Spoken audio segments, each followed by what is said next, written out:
અલ્યા તો જે અહીંયા જ છો ઉપડ્યો નથી માર્કેટ. અરે આ ઠોઠું ઉપડવું તો જોઈને જ. ઠોઠું કાંઈ નથી એને ઠોઠું કેમ આમરે હમણાં કીક મારો એટલે બધું ઉપડે. અને આ થઈ જાય. તૂટી ગયું છે હવે નવું આ લઈ બધું દ્યો ને તૂટી ગયું હોય તેમાં વાયર માર દેવાના હોય યાર. યા જો શું? આ વાયર છે હમણાં બાંધ દઉં. આવું દહેજમાં લઈ આવી છો ને 10 વર્ષ થયા તમે મને આમાં દહેજ નો કહેવાય, કરિયાવર કહેવાય.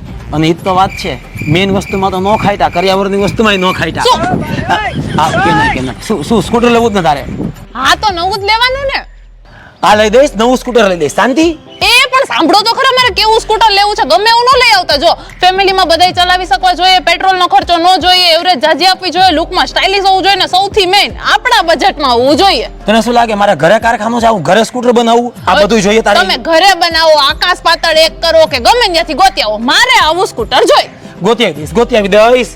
અને મારું ચીકું તું જોતો ખરા, તે માંગ્યું તું બધું. આખા રાજકોટમાં આટલું સારું ઇલેક્ટ્રિક સ્કૂટર નહીં મળે. અરે આ જો લેજેન્ડર, આની એવરેજ છે 80 કિલોમીટર. અને તને એમ થાય ને કે થોડું હજી દૂર જાવું તો આ લઈ લેવાનું ગ્રેસી પ્રો. આની એવરેજ ગેરંટી 100 કિલોમીટરની ઉપર. પણ આ ઇલેક્ટ્રિક સ્કૂટર મોંઘા પડે. અરે મેં બધું ચેક કરાવડાવી લીધું, આપણા બજેટમાં જ છે ને. આ સિદ્ધિ વિનાયકનું જ વેન્ચર છે. તો આવો ભરોસો તને આખા રાજકોટમાં ક્યાં મળે કે છે? આજકાલમાં આવીને આપણે આ જ લઈ લેશું. આજકાલમાં તમે આવજો, હું તો જાઉં છું. શેમાં જાસ તું? અરે મેં તો લઈ લીધું. અરે શું મેં તો લઈ લીધું? હવે તમારા હાથમાં ન આવું.